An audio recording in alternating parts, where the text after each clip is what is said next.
Aleluia. Eu saúdo os irmãos com a paz do Senhor, amém? Eu quero saudar também todo o corpo de ministério, na pessoa do nosso amado pastor José Soares, com a paz do Senhor.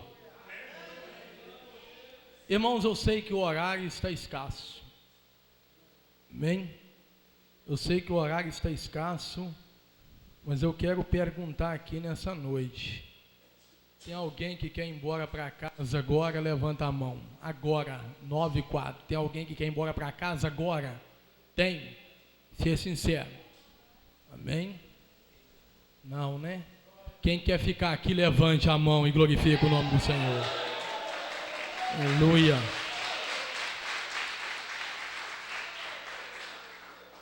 Meus amados, nós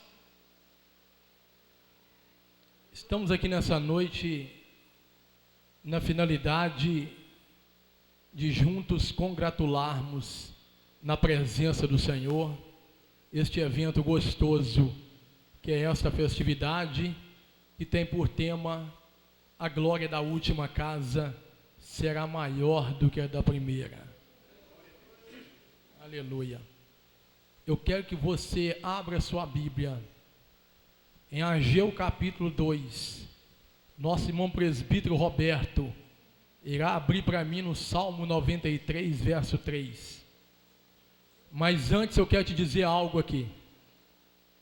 Eu estou achando o ambiente assim muito quieto. E a Bíblia diz que aonde há o Espírito do Senhor, aí há liberdade. Nós temos liberdade de adorar, de saltar na presença do Senhor nesta noite. E não tem ninguém aqui para nos criticar, porque o crítico nem aqui ele vem. Só está reunido aqui aqueles que tinham de vir adorar o Senhor. E quando aquele pastor estava aqui à frente falando de Isaías, Deus, ele testificava algo no meu coração, irmão. Sabe o que? É que a mesma unção daquele manto que aquela mulher do fluxo de sangue recebeu, quando ela entrou no meio da multidão, esta mesma unção do manto, ela está aqui dentro da igreja nesta noite, aleluia. Só que existe um mistério muito grande e muito profundo para sentir a unção do manto, porque para sentir a unção do manto, tem que descer, tem que vir por baixo. E quem vier por baixo nesta noite, ele irá sentir a unção do manto. E quem toca na unção desse manto, ele recebe cura, ele recebe revestimento, ele recebe batismo com o Espírito Santo, que eu desconheço dentro da Bíblia alguém que tocou no manto e a vida dele se tornou a mesma na presença do Senhor. Cheio de que on decai, que on darabacala show badai.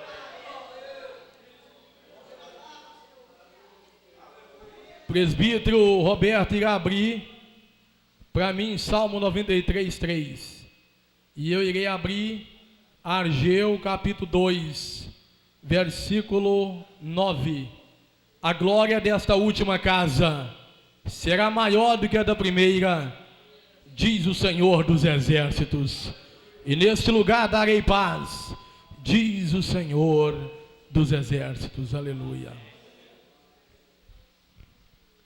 Os rios levantam, ó Senhor, os rios levantam os seus ruídos, os rios levantam as suas ondas, glórias a Deus. Podemos sentar.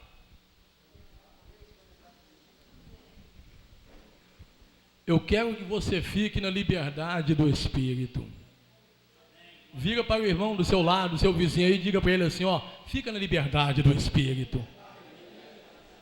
Se sentir alguma coisa aí, se alegre. Diga para ele, fala com ele, se sentir alguma coisa aí, se alegre na presença do Senhor. Meus amados, não é aqui que eu vou pregar, mas é o tema da festividade. Então eu quero falar alguma coisa aqui mas não é aqui que nós iremos pregar. Queria eu pregar aqui, porque o texto é maravilhoso. Quem colocou esse tema na festividade, ele foi privilegiado por Deus. Amém?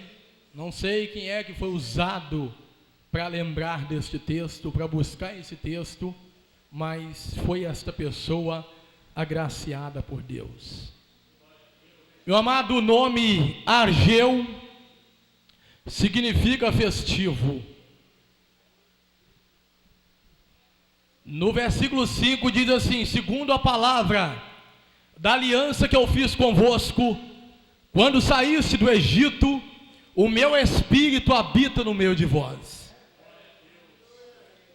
Ageu, ele foi um profeta levantado para direcionar uma profecia, uma mensagem a Zorobabel, filho de Seatiel, movido pelo Espírito, para que Zorobabel edificasse novamente o templo do Senhor.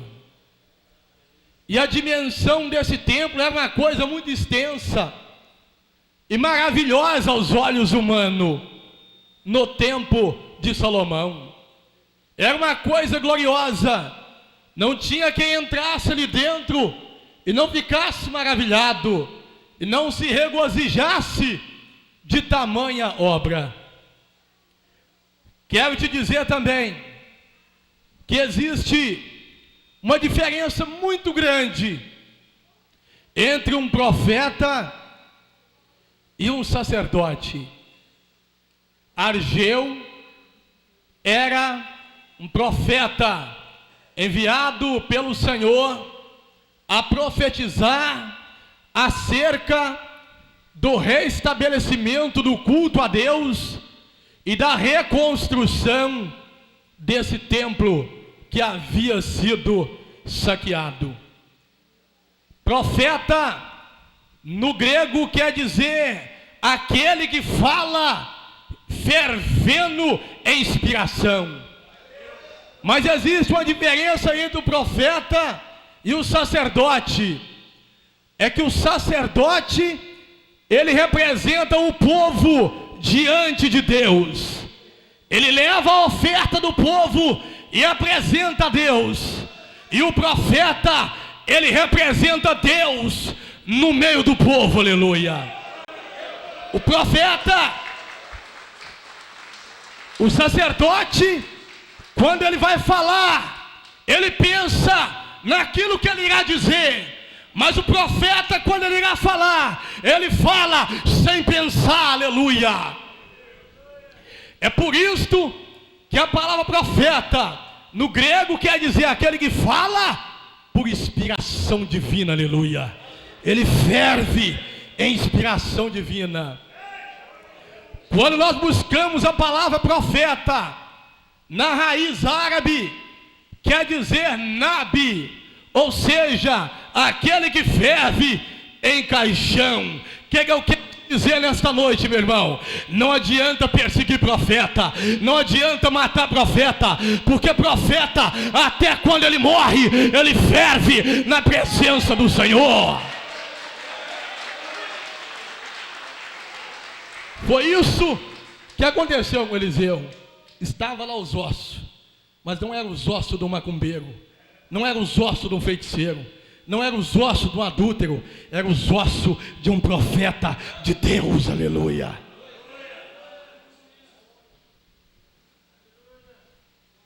Preste atenção.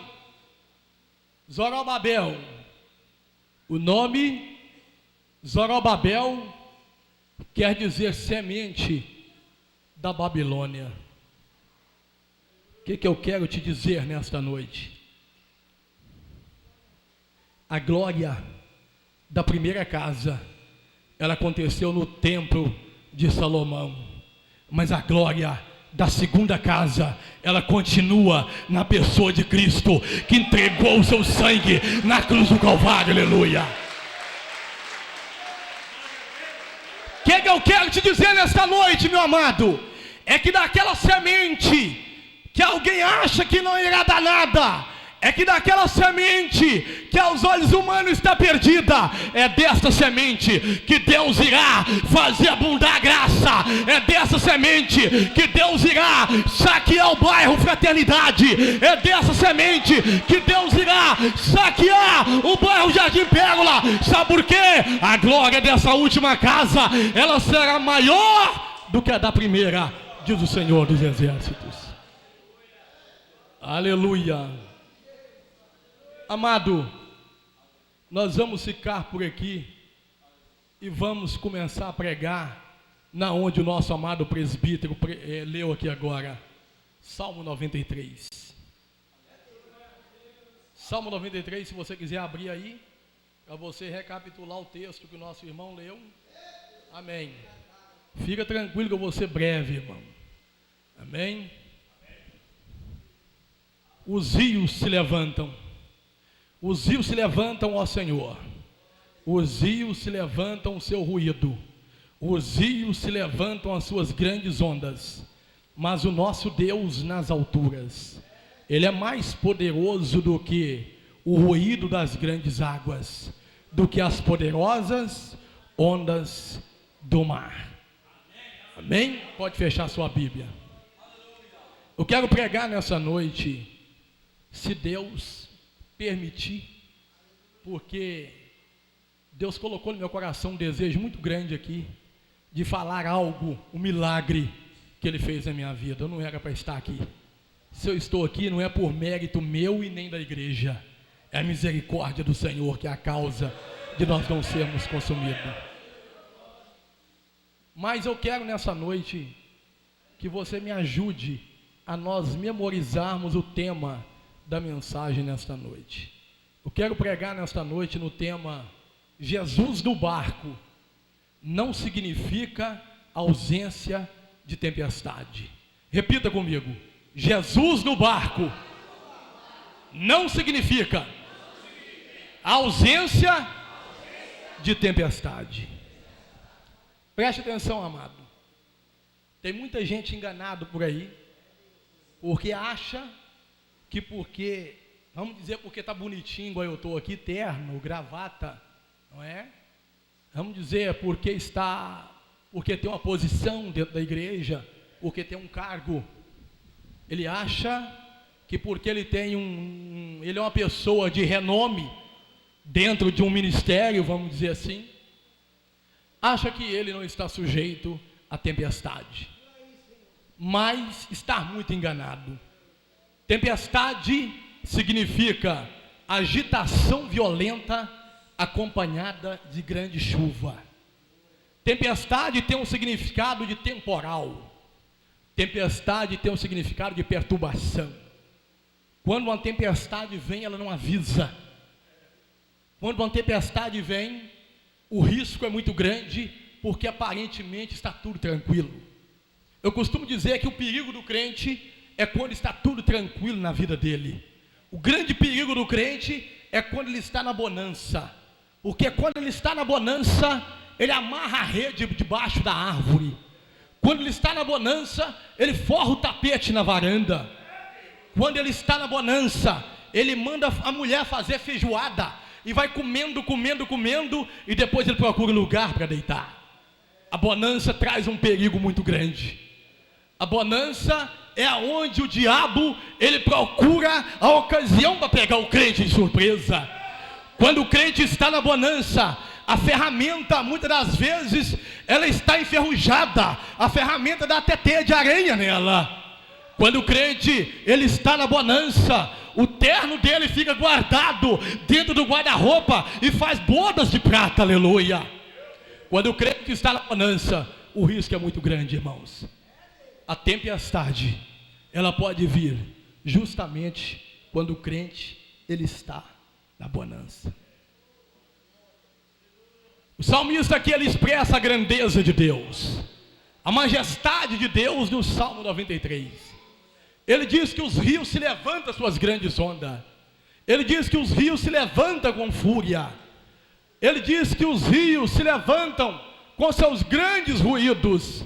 Mas ele diz que o nosso Deus, ele é mais poderoso do que o ruído, do que o bramido das grandes ondas. Aleluia.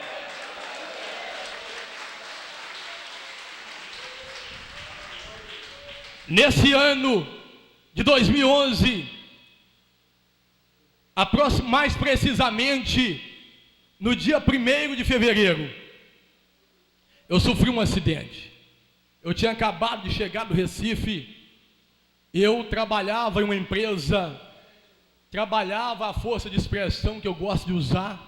Eu não gosto de falar que eu trabalho nela ainda. Amém? Eu uso falar que trabalho, mas eu estou descansando. Amém? Descansando, me recuperando desse momento aqui. Amém? E creio que Deus não demora. Ele está me autorizando a largar esse pedacinho de alumínio aqui. Amém? Preste atenção. Cheguei no dia 27 em Belo Horizonte, saí do Recife no dia 27 e cheguei em Belo Horizonte. E quando eu cheguei em Belo Horizonte, eu fiquei num hotel e depois eu vim para Valadares, de Belo Horizonte para Valadares. Chamei o meu cunhado e nós fomos no monte, conhecido como Lagoa Santa, perto do TG.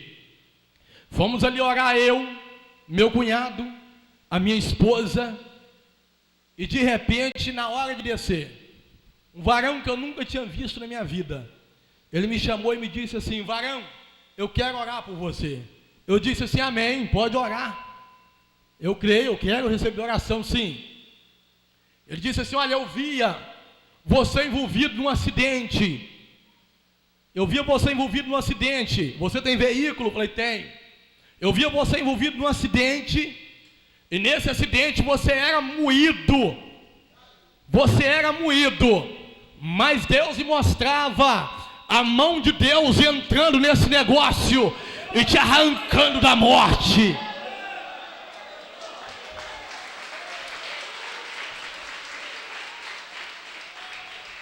Quando foi no outro dia, eu fui buscar a minha esposa. Fui buscar a minha esposa na loja da minha irmã.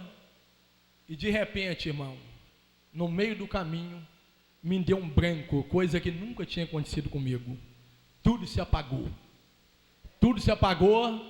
E eu bati na traseira de um caminhão caçamba. Eu bati na traseira de um caminhão caçamba, ali na Humberto Tavares. E quando eu bati, imediatamente eu não sentia meus braços e nem minhas pernas. De repente, o meu pastor Marcos, da Igreja do Evangelho Anunciai, onde eu congrego, ele chega e bate no meu ombro e diz assim: pastor Márcio, você está consciente? Eu falei: estou. Fique tranquilo que o SAMU já está vindo te buscar. Irmão, quando me levaram para o hospital municipal daqui da cidade, de repente ali, eles me deixaram ali em uma observação para me mandar para casa novamente. Me levaram para a sala de raio-x e tiraram o raio-x e nada constava nos aparelhos. Nada constava nos aparelhos. E de repente, aquele homem ali responsável pelo raio-x ainda brincou comigo ainda, falou assim: meu amigo, fica tranquilo, pastor não morre fácil não. Pastor, ele é moído, mas morrer não morre fácil não. Porque quando eu entrei dentro do hospital municipal, uma mulher me viu e disse assim: esse homem é pastor. E aí me deixaram ali na sala de emergência em observação. E de repente eu estou escutando os médicos conversando e dizendo: olha, ele reclama dor no peito, no pescoço, mas no raio-x não mostra nada. Não mostra nada. Para mim ele machucou só a carne. E eu disse para o médico que eu não sentia meus braços, eu não sentia minhas pernas. E disse para ele que sentia dor no peito, como se o meu peito todo fosse esmiuçado, quebrado. E de repente, do nada, irmão, surgiu um médico ali na hora. O médico que o meu pai tinha construído um apartamento, tinha reformado um apartamento para ele. Doutor Alídio, irmão do doutor Semi, dono do mutirão. Esse homem entra, e quando esse homem entra, eu pude observar e ver ele conversando com o médico. Eu não podia mover nem para um lado nem para o outro. E de repente eu virei para ele e disse: doutor Alídio. Quando ele ouviu eu chamando, ele disse: quem está me chamando? Aí veio. Quando ele veio, eu disse para ele: doutor Alídio. Ele disse assim: eu estou te conhecendo de algum lugar. Eu estou te conhecendo de algum lugar. Eu disse assim: eu sou filho do mestre de obra Sebastião, que reformou o apartamento do senhor. Ele virou para mim e disse assim: eu vou dar uma olhadinha aqui agora nos seus diagnósticos. Ele pegou ali os raios-x e não conseguiu ver nada. Então de repente ele virou para mim e disse assim: meu filho, olha, aonde você sente dor? Eu disse: eu sinto dor nos meus peitos, parece que está tudo quebrado, e minhas pernas eu não sinto, e meus braços também não. Ele virou para mim e disse assim: olha, você vai ter que ficar aqui 4 dias esperando sair vaga em Belo Horizonte para a gente transferir para lá, porque nós não temos condição de te atender aqui. Mas eu vou fazer o seguinte: chamou os enfermeiros e o paramédico e disse para ele assim: leva ele agora lá na clínica e peça para fazer dele uma ressonância magnética, porque tudo indica que ele quebrou as vértebras da coluna cervical. Quando ele falou isso, de repente, eles me levaram, e quando voltou comigo, ele veio para mim e disse assim: seu Márcio. Eu disse sim.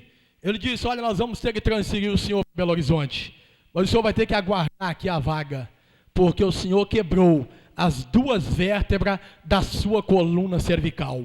Eu não tenho certeza, mas tudo indica que você quebrou as 2 vértebras da coluna cervical. Me mandou para Belo Horizonte, fiquei ali 4 dias, e quando eu fiquei ali 4 dias, só de decúbito, de barriga para cima, na minha região sacral aqui, ó, do bumbum, me abriu uma escara, uma ferida de leito, me abriu uma escara de uns 15 centímetros de diâmetro, só que eu não sabia.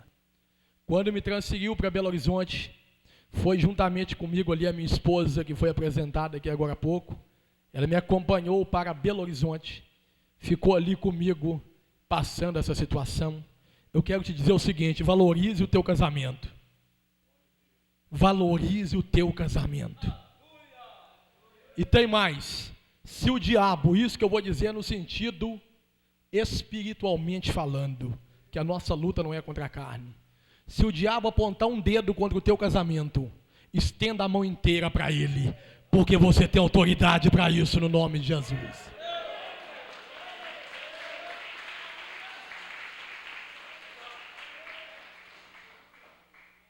E digo mais: por causa do teu casamento, entre lá dentro do inferno, mas tome o que é teu de volta, para a glória de Deus. Preste atenção. Quando eu cheguei ali, de repente, tinha ficado 4 dias aqui já. Aí cheguei lá no hospital Santa Casa, em Belo Horizonte, e fiquei 2 dias aguardando sair vaga. Esses 2 dias, irmãos, foi uma luta. Foi uma luta. Pessoas gemendo do meu lado, pessoas sentindo dor, pessoas que foi operado a cabeça pela aquela sequela do AVC, acidente vascular cerebral. E de repente, eu sentia tanta dor que eu gritava a noite toda. Era muita dor e o choque, irmãos, de uma pessoa que tem uma colisão em um acidente de moto, não é brincadeira, irmãos. O choque que eu sentia, parecia que eu ficava vibrando em cima da cama.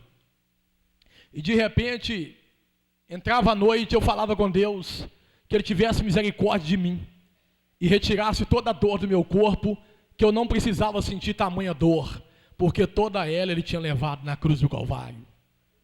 No outro dia, um homem desviado vem chorando conversar comigo, e disse assim: eu preciso tomar posição com Deus, porque durante essa noite, você ficou aí sentindo dor, e você gritava, e falava com o Senhor para ter misericórdia de você, e retirar a sua dor, porque toda ela Ele tinha levado na cruz do Calvário. Eu disse para ele: e é verdade, ele levou mesmo. Comecei a pregar para esse homem fumava escondido, de repente ele largou o cigarro, e de repente ele já começou a profetizar lá na sala, que ele já era servo de Deus novamente. Preste atenção. passei pela cirurgia, logo depois desses 2 dias. Internou 5 dias, 4 aqui, com 2 ali, 6. Aí após esses 2 dias eu fui transferido. Passei pela cirurgia, tive um corte aqui no meu pescoço, colocou em mim 2 placas de titânio nas minhas vértebras. E o que acontece? Me levaram para o CTI, me deixaram em observação. Eu fiquei um dia no CTI. Que foi quando completou mais 4 dias que eu estava lá, 4 dias aqui, 4 lá. Depois, no outro dia, já me voltaram eu para a enfermaria. E quando me voltou para a enfermaria, foi uma tortura, porque eu não sentia ainda meus braços e não sentia minhas pernas.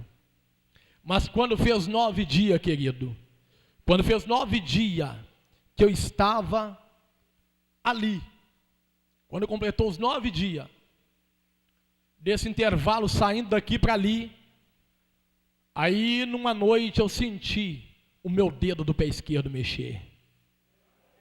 E quando eu senti o meu dedo do pé esquerdo mexer, quando amanheceu eu falei assim com o doutor: doutor, eu tenho notícia para dar ao senhor. Eu disse: o quê?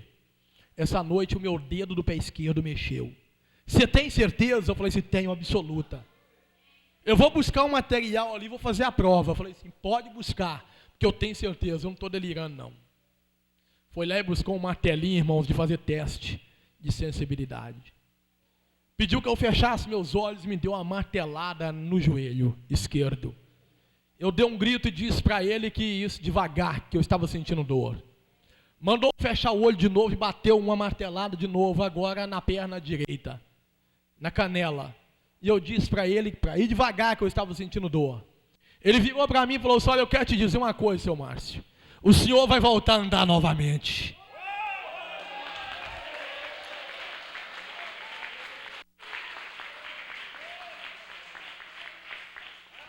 O senhor vai voltar a andar novamente, porque o senhor não era para mexer com nada, a não ser com a cabeça. Porque o senhor quebrou as 2 vértebras, C6 e C7. O senhor sofreu um trauma raquimedular, que mais um cabelo tinha partido a sua medula no meio. Eu disse para ele que eu era um milagre na mão de Deus, aleluia. O diabo não ficou satisfeito, irmão. E depois disso, o que é que me acontece? Vem um cirurgião plástico e diz para mim que ia precisar fazer uma cirurgia aqui, ó, na parte da minha sacral, porque eu havia contraído uma carne podre. Eu perguntei a ele o que era isso. Ele disse: o tempo que você ficou em Valadares, virado de barriga para cima, sem poder te virar, e o tempo que você ficou aqui, a sua carne na região do bumbum ficou sem oxigenação, e apodreceu a carne, e nós vamos precisar cortar isso aí. E para te dar uma notícia, eles cortaram sem anestesia, porque não pega anestesia. O médico disse assim: olha, a hora que doer você grita e eu paro, porque aí eu não vou mais adiante. E quando doeu, eu disse para ele, ele parou e falou assim: o resto agora é no curativo. Agora, o médico queria me dar alta, tinha me alegrado falando que queria me dar alta, já ia fazer 30 dias que eu estava ali, já ia fazer 20 dias, perdão, que eu estava ali, e o médico falando em me dar alta, e de repente, irmão, uma bactéria me pega. Uma bactéria me pega, e quando eu fico quase 30 dias tomando antibiótico para matar essa bactéria, a bactéria morre e cresce outra mais resistente ainda. Aí a coisa estreitou mais para mim. Mas sabe o que acontece, irmãos?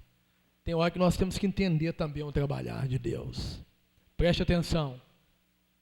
Quando fez 24 dias, o médico me dá a notícia que já não havia bactéria nenhuma no meu corpo.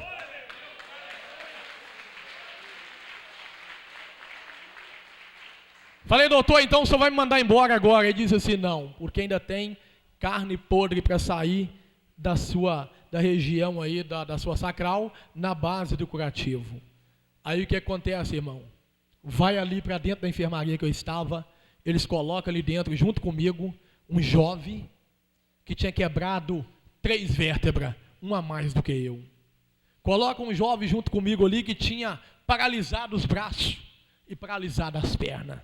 As pernas dele nem isso aqui fazia, ó. Eles colocam esse jovem junto comigo lá. A minha cama aqui e esse jovem lá na minha frente. E quando eu comecei a olhar para aquele jovem não dormia durante a noite, ficava triste, achando que não tinha solução para ele. Eu disse para ele: qual o seu nome? Ele disse: João Palmeira. Eu disse: João Palmeira, o mesmo Deus que está me dando os movimentos, Ele vai dar o seu de volta. João Palmeira, olha, eu não sei a sua situação. Eu quero dizer que o mesmo Deus que fez na minha vida, Ele faz na sua. E eu não estou interessado em saber a que religião você pertence, eu só quero te dizer que o meu Deus, Ele entra e faz. Quando a minha esposa ia para ali ficar comigo, durante o dia ela ia, à noite ela ia embora. Aí eu pedi a minha esposa colocar um hino e pôr para ele ouvir. E ele ficava lá ouvindo um hino no MP3. Depois ele pediu o pai dele para comprar para ele uma cadeira de roda que tinha um colar cervical e que ficava tipo uma cama para ele ficar do meu lado. Todo dia ele queria ficar do meu lado. Papai, me coloca do lado do pastor, papai. Eu quero ficar do lado dele. Colocava ele do lado da minha cama e eu Jesus nele, e toma Jesus, e aceita Jesus, e recebe Jesus, e Jesus cura, e Jesus faz. Aleluia! Aí o pai dele disse para mim que há anos estava buscando para esse jovem aceitar Jesus. Aí um dia chegou lá um pastor e a esposa do pastor para me visitar, como de costume eles iriam constante. O nome do pastor é Pastor Ronaldo e a sua esposa chama Márcia. Toda semana estavam ali me dando um apoio. Toda semana. E de repente, na hora que eles chegam lá, juntamente com o pai da esposa dele, Diácono João, aí nós vamos orar. Quando nós vamos orar, aí ele pediu o pai dele depressa para colocar ele do nosso lado. Aí o pai dele colocou ele na cadeira de roda, trouxe para cá. E quando eu peguei na mão dele para orar por ele, pedi aos irmãos: vamos orar por ele primeiro, depois ora para mim.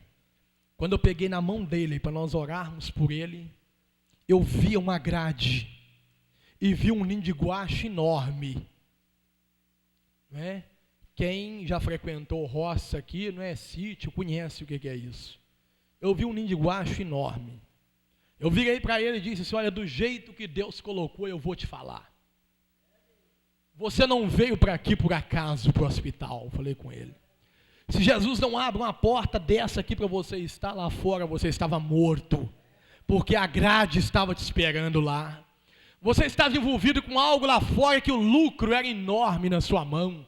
O pai dele virou e disse: olha, é de Deus, porque ele lá no mundo, lá fora, ele estava indo traficar arma quando ele bateu na traseira desse caminhão.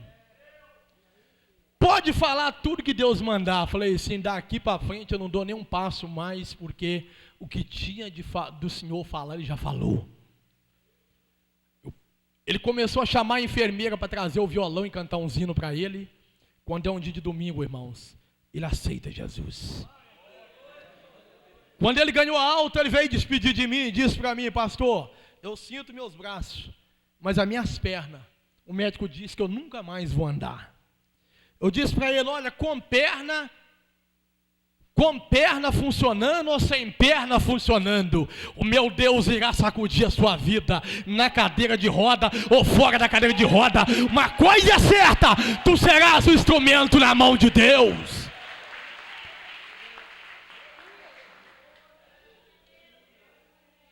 Irmãos, voltando um pouquinho aqui, quando eu fui infectado.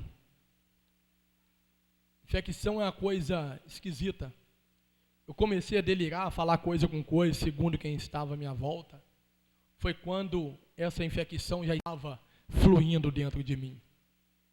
E de repente, num domingo, terceiro domingo, me parece, eu entrei em uma convulsão, irmão. e tinha parentes ali, pessoas me visitando, e eu não pude dar atenção a ninguém. Eu entrei em convulsão e a coisa ficou feia. A minha esposa saiu de dentro da enfermaria e foi para o corredor, porque o médico tinha dito para ela que agora era só esperar, o tempo iria dizer. Preste atenção, eu me apaguei ali no outro dia que eu voltei, se não me falha a memória, foi no outro dia, ou à noite, sei lá, muita coisa que eu não me lembro, irmãos. Preste atenção. Quando eu cheguei aqui em Valadares, uma mulher disse assim para mim: olha, quando eu fiquei sabendo que você estava infectado e que entrou em convulsão, eu vi um ser de branco entrando lá dentro e te dando a vitória. Eu disse para ela para aumentar a fé da senhora. No outro dia, os irmãos vieram me dizer que eu tinha dado um susto neles. Mas eu disse para eles que quem lutou ali não é enfermeiro, não é médico, não é médica, para me trazer de volta. É o próprio Deus que desceu ali dentro e agiu em meu favor. Miqueias 1, verso 3. Tem hora, meu amado, que o próprio Deus tem que agir. Do contrário, não acontece coisa nenhuma. Amado, os discípulos também enfrentaram situação semelhante. A Bíblia diz que eles vinham atravessando o mar para um lugar chamado Betsaida, que quer dizer casa de pesca. Eles estavam atravessando para este lugar chamado Betsaida, cidade aonde tinha nascido André, Pedro e Filipe. E quando eles iriam atravessar, diz a Bíblia em Marcos capítulo 6, versículo 49, que na quarta vigília da noite veio um vento contrário, uma tempestade forte, e começou a soprar. E de repente, Jesus ele vem por cima das águas. Quando ele vem por cima das águas, Pedro olha e acha que é um fantasma. Ele fica assustado e acha que é um fantasma. E o interessante é que Jesus não vem andando pelas águas por detrás do barco. Ele vem na frente do barco. E quando ele chega na frente do barco, ele sobe. E quando ele sobe, a tempestade cessa. Vem a bonança. Sabe o que isso quer dizer, meu querido? Que aquilo que te traz medo, aquilo que te traz insegurança, Deus está no controle, aleluia. Deus está no controle da situação. Eu não sei se você nesta noite chegou aqui e colocou na mão do Senhor o seu filho, quem sabe viciado em droga, quem sabe um irmão que é beberrão. Eu quero te dizer que Deus está no controle da situação, aleluia.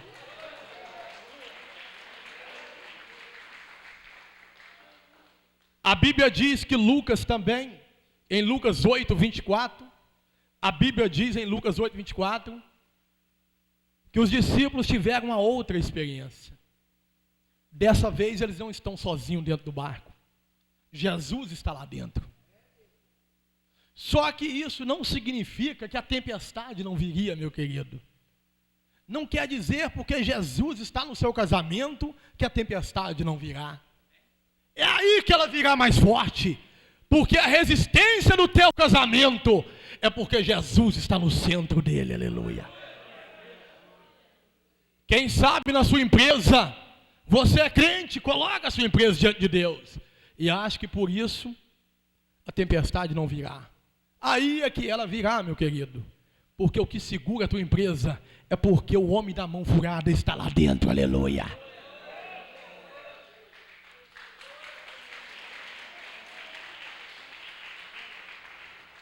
Quando eles estavam em uma embarcação, a Bíblia diz que de repente veio uma tempestade e começou a jogar o barco para lá e para cá.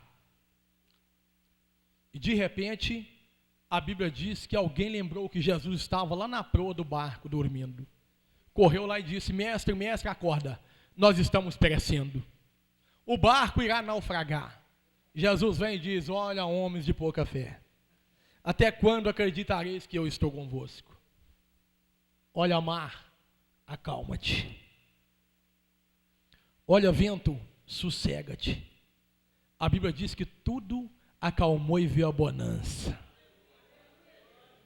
Eles começaram a se juntar e dizer um ao outro: quem é esse homem que o vento e o mar ele manda e lhe obedece? Aleluia.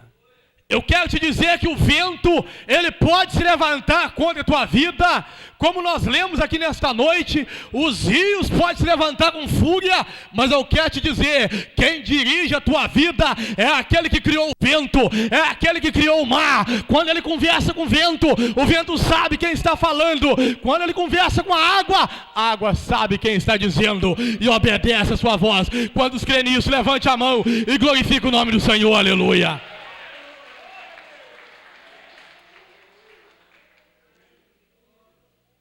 Pedro teve que ter uma experiência em meio à tempestade. Pedro, com seus demais companheiros, eles viviam da pesca. Era da pesca que eles tiravam o sustento, irmão. Era da pesca. E de repente eles estavam pescando e tentavam bater a rede e não pegava nada. Não pegava nada. E de repente eles estão lavando a rede.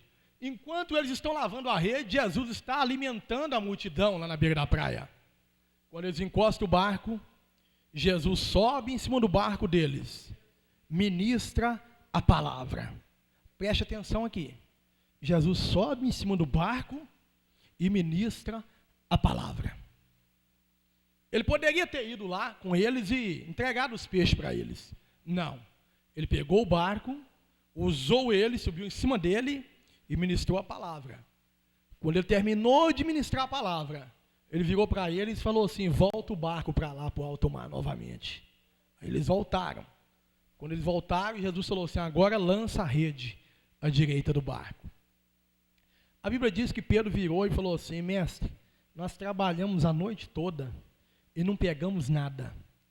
Pedro entendia de pesca, porque ele vivia disso. Jesus não. O negócio de Jesus era estar lá no monte e cá embaixo fazendo a obra do Pai. Pedro vivia da pesca, era dali que saiu o sustento dele. De repente, Jesus vira e diz: lança a rede. Ele vira para Jesus, ele tinha acabado de ouvir uma palavra. Ele diz: nós trabalhamos a noite toda e não apanhamos nada, mas sobre a tua palavra eu lançarei a rede, aleluia.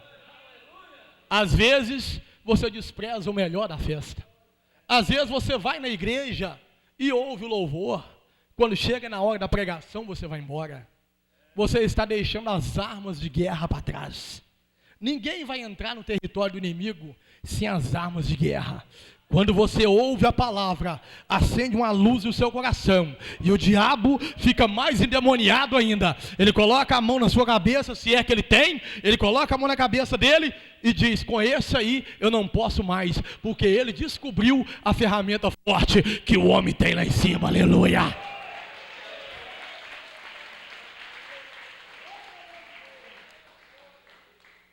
Pedro se prostrou, falou: retira de mim, que eu não sou digno disso aqui não. 43 grandes peixes. Retira de mim, que eu não sou digno não. Jesus falou assim: a partir de hoje, eu vou te fazer de você pescador de homens, pescador de alma. Talvez você não está entendendo, meu irmão. Às vezes você trabalhava autônomo, Deus abriu uma porta para você, você trabalha carteira assinada hoje. Às vezes você andava de bicicleta, Deus te deu um carrinho, quem sabe, com muita dificuldade hoje. E você está achando que Deus simplesmente te deu um carro. Sabe o que é que Deus quer? Ele está te dando uma experiência com Ele, aleluia. Ele está te dando uma experiência com Ele, que é Ele que cuida de você, aleluia. Ele está tentando fazer você entender que muito mais do que isso, Ele quer fazer na tua vida, aleluia. Se tem uma coisa, irmão, que o diabo é furioso, é com o mensageiro, varão. É com o portador da nova. O diabo tem muita fúria. Se você acha que o diabo está preocupado com alguém que diz: vou falar de Jesus, não. Não, isso aí, o diabo não está preocupado, porque isso aí não ataca ele. Eu vou falar de Jesus, não, vou falar de Jesus no meu emprego, não. Eu não vou falar de Jesus lá no supermercado que eu trabalho, não. Eu não vou falar de Jesus aonde eu estudo, não. Esse o diabo não está preocupado com ele. Sabe quem que o diabo está preocupado? Aquele que o coração dele, a alma dele está fervendo, fervendo, fervendo, fervendo para levar notícia do reino de Deus, aleluia. Preste atenção, a Bíblia diz que Jó estava passando uma situação terrível, ele estava passando uma situação terrível, a Bíblia diz que ele sacrificava em favor dos filhos, e de repente a Bíblia diz que levantou lá os caldeus, levantou os caldeus, levantou lá e dividiu um bando, tomou os camelos dos servos dele e ainda matou a fio de espada. Ele chega e diz: Jó, eis que se levantou o grande vento, Jó 1,19. Eis que se levantou grande vento da além do lado do deserto. Eis que se levantou grande vento do lado do deserto e só eu escapei para te trazer a notícia. Ele disse que, no versículo 1,17, ele disse que os caldeus se dividiram em bando. Tomaram os camelos dos servos dele e matou a espada. Mas ele diz assim: só eu escapei para te trazer a notícia, aleluia. O que eu quero te dizer, meu irmão? Se você é uma pessoa que fala de Jesus, Ele sempre irá te dar o escape, aleluia. Ele sempre irá te dar o escape. Sabe por quê? Você é um portador da nova. Você representa o Senhor aqui na terra. Você é embaixador do rei. Aonde você pisa, o mal não continua a operar. Porque você representa o rei. Aleluia. Oh, meu amado, é por isso que o Senhor me guardou. Não é porque eu sou bonitinho, não. Não é porque eu mereço, não. É porque o Senhor ainda tem alguma coisa para me fazer, aleluia. É porque o Senhor ainda tem muita notícia para me levar, aleluia. É por isso que eu escapei. Não é porque eu dei sorte. Não é porque eu sou esperto. É porque o Senhor é misericordioso, aleluia. Eu vou falar. Vou ter que falar, eu não posso sair daqui sem falar.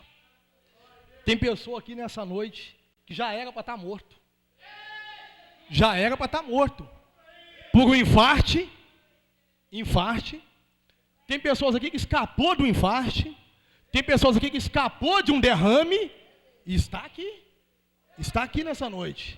Levantou que mandabachura bacala mandabacai. Ramachuri bicala manture manabacá. Choreme cantore manamandarabacai. Você não escapou à toa. Você escapou porque Deus ainda tem algo a fazer no meio dos teus. E enquanto a promessa não cumprir, tu não morre, aleluia. Oh, aleluia. Oh, meu amado, se você fecha a tua boca, você é um ingrato. Se você fecha a tua boca, você é um covarde. Se você não fala, é porque você é um covarde. Se você não abre a tua boca, tu é um ingrato. Sabe por quê? A promessa de Deus está na tua vida. Josué 1:3. Aonde você pisar, a maldição tem que sair, o lugar tem que ser abençoado.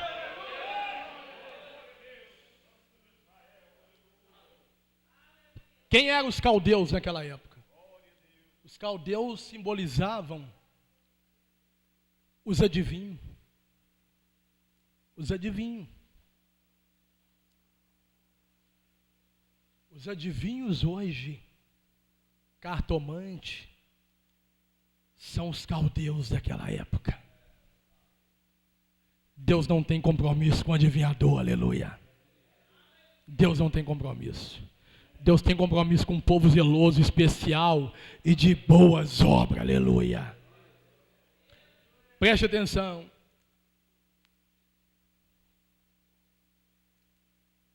Em Isaías 40, versículo 31. Deus fez uma comparação muito grande com a igreja dele. E é aqui que nós vamos terminar. Deus fez uma comparação muito grande com a igreja dele. Quando a gente começa a meditar nisso, isso mexe com a gente. Deus comparou a igreja dele com águia. Isaías 40, versículo 31. Mas os que esperam no Senhor renovarão as suas forças como águia. Subirão como asas. Caminharão e não se cansarão. Correrão e não se fadigarão. Vira para o irmão que está do teu lado, diga para ele assim: olha, a tempestade pode até vir, mas eu vou escapar. E você vai ouvir falar muito de mim, porque eu sou águia. Os crentes águia, levante a mão e exalte o nome do Senhor.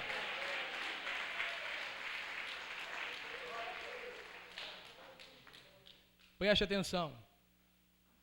A águia, no mundo animal, no comportamento das aves, é o único pássaro que sobrevive à tempestade. Pássaro mais forte, mais resistente que existe é a águia. Nós poderíamos comparar lá na selva, o leão, ele é o rei da selva. E nós poderíamos dizer que no mundo das aves, a águia, ela manda. Deus comparou a igreja dele com a águia. A águia, ela não aceita velhice na vida dela. Quando as unhas e o bico começam a ficar grosso, envelhecido, ela vai na rocha e raspa as unhas e bate o bico, sai a casca e ela se novamente. A águia, em um raio de 5 quilômetros de altura, ela é capaz de enxergar a presa dela fácil. A águia não come carniça. A águia não come carniça. Ela não come carniça. Ela não come coisa morta. Ela só come aquilo que é vivo. Ela só come coisa fresca. Cuidado com aquilo que você anda comendo por aí. Cuidado com aquilo que você anda comendo por aí, aleluia. Porque a águia só come coisa boa, aleluia. A águia conhece o cheiro das coisas de Deus de longe, aleluia. A águia, onde ela olha, ela tem uma visão nítida e ela sabe se Deus está no negócio ou se Deus não está, aleluia.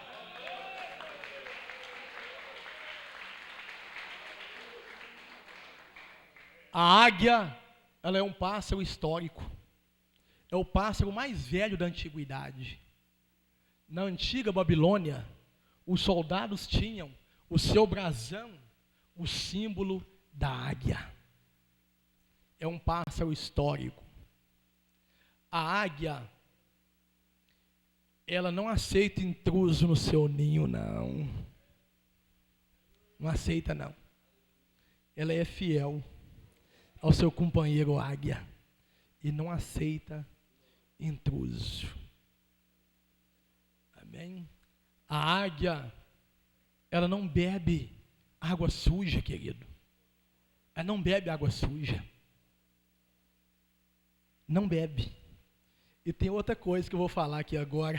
Aleluia.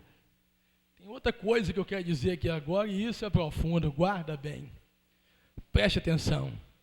A águia não bebe água suja.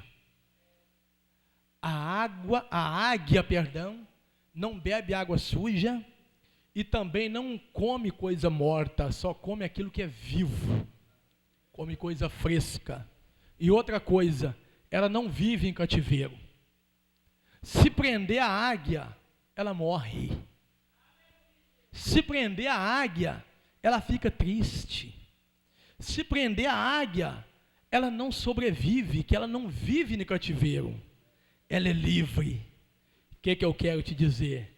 Tem muito altar aí cheio de crente águia morto. Está triste, está deprimido. Se ele receber um convite para ir pregar em algum lugar, o pastor não vai não. Você não vai não, você fica aqui. Pastor, mas hoje não tem culto. Eu queria ir lá, dar uma saudação. Não, seu negócio é só aqui. Eu quero dizer para você que crente águia, ele não se limita só a um pedacinho de terreno. Crente águia, aleluia, ele tem visão longa, aleluia. Ele quer ir muito além, aleluia. Crente águia, se o pastor disser, olha, o nosso salão ele tem 140 metros quadrados, nós queremos construir outro de 240 metros quadrados, ele diz, pastor, Deus está nesse negócio, porque eu creio que Deus irá mandar as almas, aleluia.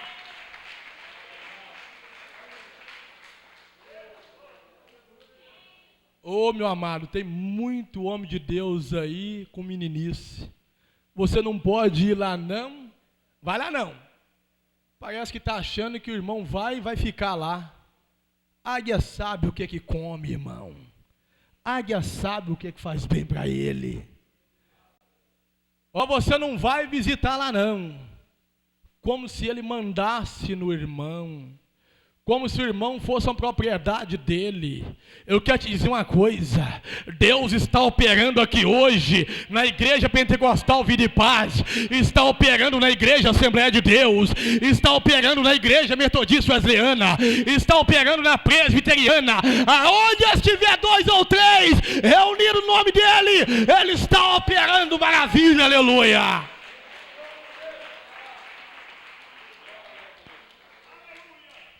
Crente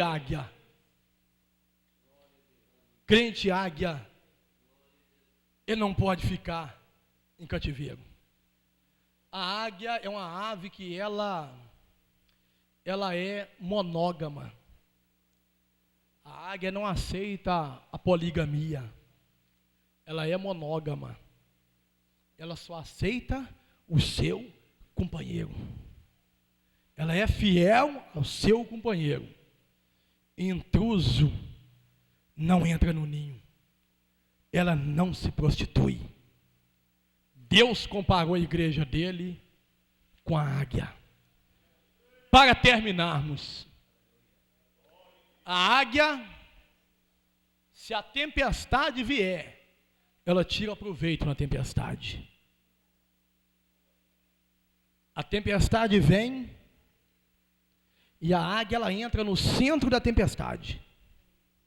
E quando ela entra no centro da tempestade, ela sobe e fica em cima. E a tempestade passa por baixo. Ela vai muito além. O que eu quero dizer para você? O crente águia, quando a tempestade levanta, é aí que ele acredita que Deus está mais perto do que nunca, aleluia. O crente águia, quando a tempestade se levanta, ele sabe enxergar que a vitória está bem perto, aleluia. Ele sabe enxergar que maior será a vitória que Deus tem para ele. Eu quero que se coloque de pé nesta noite, só os crentes águia, aleluia. Em nome de Jesus. Tempestade não vai te matar. Eu quero convidar aqui a irmã Jéssica, só para nós louvarmos o Senhor com um hino aqui. Irmã Jéssica, vem aqui à frente, por favor, para nós louvarmos o Senhor com hino. Preste atenção, tempestade não vai te parar. Bate no ombro do teu irmão e profetiza isso para ele. Libera essa palavra para ele que ele precisa. Tempestade não vai te parar. Fala com seu vizinho aí, fala com 1, 2, 3 aí, diz para ele, olha, tempestade ela não vai te parar. A tempestade ela vai simplesmente fazer você subir mais alto, aleluia. Amém? A tempestade só vai te trazer você a chamar a atenção de Deus, aleluia. Amém? Arranja a guitarra aí para minha filha aí, para nós louvarmos o Senhor. Só a guitarra. Aleluia. Louvado seja o nome do Senhor. Liga a mão com a mão do teu irmão aí, liga aí. A irmã que está com criança de colo pode sentar, viu, irmã? Agora os irmãos aí que podem ficar de pé, liga as mãos aí. Nós iremos adorar o Senhor com este hino. Aleluia. Oh, glória a Deus. Ajeita o instrumento para ela aí, por favor. Aleluia.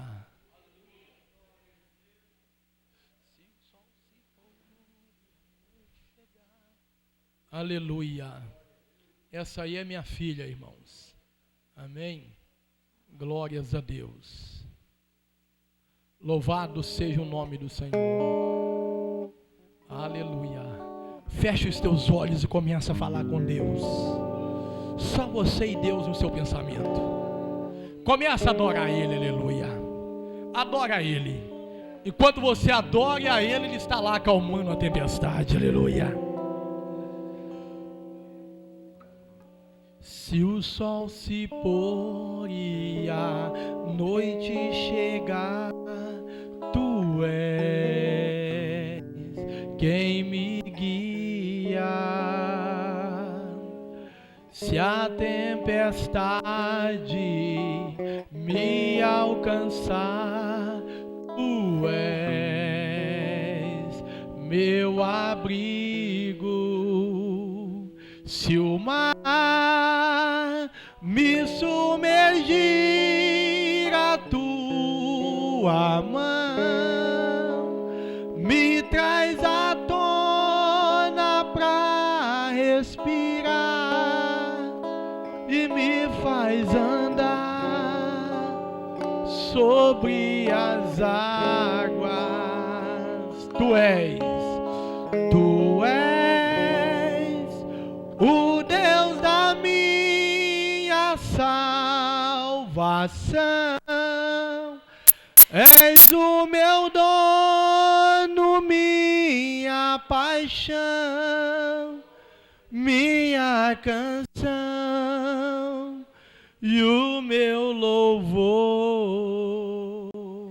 Se o sol se pôr, se o sol se pôr e a noite chegar, Tu és quem me guia. Se a tempestade me alcançar, Tu és meu abrigo. Se o mar me submergir, a Tua mão me traz à tona pra respirar, me faz andar sobre as águas. Tu és o Deus da minha salvação. És o meu dono, minha paixão, minha canção e o meu louvor.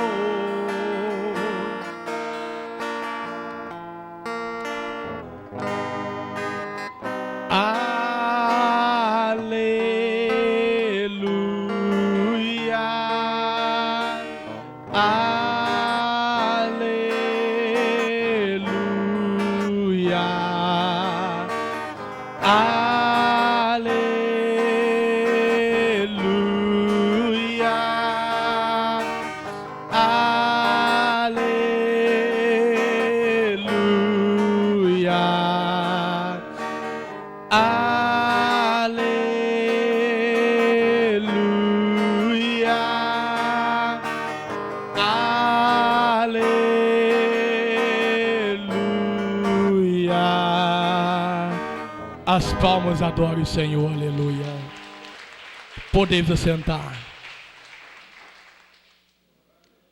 Irmãos, nas vossas orações, quando forem orar, lembra do pastor Márcio. Eu sou carente das vossas orações. Eu, minha família, somos carentes da sua oração. Amém? E desde já, eu agradeço a oportunidade, pelo convite. Nosso pastor aqui é uma pessoa que eu amo muito. Amém? é do meu coração e quero dizer para a igreja: ame o seu pastor, irmão. Amém? Ame o seu pastor, que você será recompensado por isso. Amém? Que Deus abençoe a todos. Amém. Deus abençoe o pastor. Trouxe uma importante mensagem nesta noite. Amém? O que o Senhor mostrou aqui, 2 pessoas passou pelo quase infarto e derrame. A irmã Neninha, ela uma vez, um dia desse, ela foi quase muito ruim no hospital. Oramos por ela e ela está aqui, está firme com Jesus, está congregando aqui. Amém?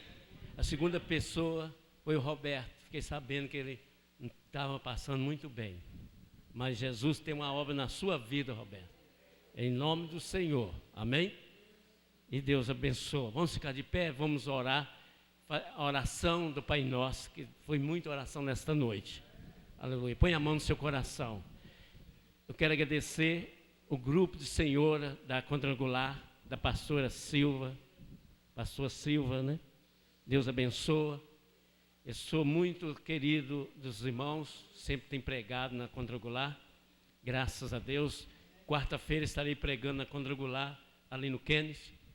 Eu tenho muito amor pelos irmãos da Assembleia, irmão João, e todos os irmãos que estão aqui, pastor Márcio, né, da Chama Viva, são pessoas, muito amigos meus, de todas as igrejas, no nome de Jesus, pastor Nelson, de todas as igrejas. Pai nosso que está no céu, santificado seja o teu nome, venha a nós o teu reino, seja feita a tua vontade, assim na terra como no céu. O pão nosso e cada dia nos dá hoje, perdoa nossas dívidas, assim como nós perdoamos nosso devedor. Não deixe cair em tentação, mas livra do mal. Teu reino, poder e a glória para sempre. Amém. A graça do nosso Senhor Jesus Cristo, a doce comunhão do Espírito Santo, vive e reina hoje e para sempre. Amém.